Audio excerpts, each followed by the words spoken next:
ചേട്ടൻ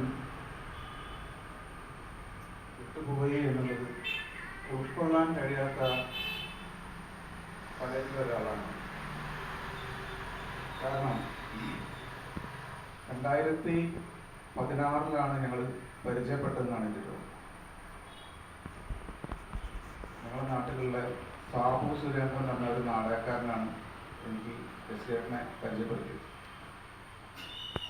ഞങ്ങളുടെയൊക്കെ മനസ്സിൽ രൂപപ്പെട്ടത് സത്വരമായി പ്രശ്നങ്ങളിൽ ഇടപെടുകയും പ്രതിഷേധിക്കുകയും ചെയ്യുക എന്നുള്ളതായിരിക്കണം ആ ഒരു നാടക സംഘത്തിന്റെ ലക്ഷ്യമെന്ന അടിസ്ഥാനമായ ഒരു കാര്യത്തിൽ നിന്നുകൊണ്ട് ഞങ്ങൾ കുറെ കാര്യങ്ങൾ ചെയ്യാൻ വേണ്ടി കഴിഞ്ഞു. ഈ നാടക പ്രവർത്തനത്തിൽ തന്നെ അദ്ദേഹത്തിന്റെ ഒരു പ്രത്യേകത എന്ന് പറഞ്ഞാൽ അദ്ദേഹം മുന്നോട്ട് വരുന്ന ചില ആശയങ്ങൾ അല്ലെങ്കിൽ ചില അഭിപ്രായങ്ങൾ, ഈ അഭിപ്രായങ്ങൾ വിട്ടുവീഴ്ച ചെയ്യാൻ അദ്ദേഹം ഒരിക്കലും തയ്യാറല്ല. ഇവിടെ കളിത്തട്ടിനെ സംബന്ധിച്ചിടത്തോളം അതിന്റെ അസ്ഥികൂടത്തിലെ ഒരു വലിയ ഞങ്ങൾക്ക് മുന്നോട്ട് പോകാൻ വേണ്ടിയുള്ള ഒരു വലിയ ഊർജ സ്രോതസ്സായിരുന്നു വിഷയം. ഒരു കലാകാരൻ സമൂഹത്തിൽ ഓർമ്മിക്കപ്പെടുന്നത് അദ്ദേഹത്തിന്റെ സൃഷ്ടികളിലൂടെയാണ്.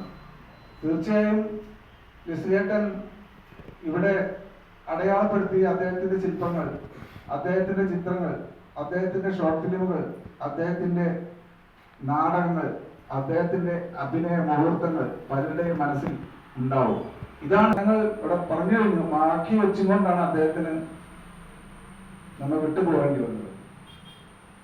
ജീവിതത്തെ വളരെ ലളിതമായി അനായാസമായി കണ്ടിരുന്ന ഒരാളാണ്.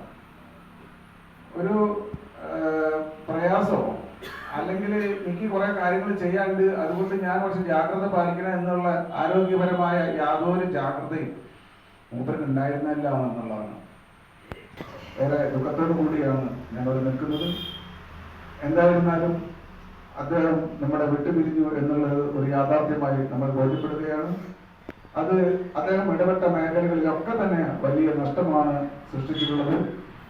അത് നികത്താൻ പ്രയാസമാണ്. ഏതായിരുന്നാലും അദ്ദേഹത്തിന്റെ വിയോഗത്തിൽ ഉണ്ടായിട്ടുള്ള നഷ്ടം, ആ നഷ്ടത്തിൽ ഞങ്ങൾ പങ്കുചേരുന്നു. ഈ സമൂഹത്തിലും ആ കുടുംബത്തിലും ഉണ്ടായിട്ടുള്ള ദുഃഖത്തിൽ കോഴിക്കോടൻ കളിത്തട്ട് പങ്കുചേരുന്നു.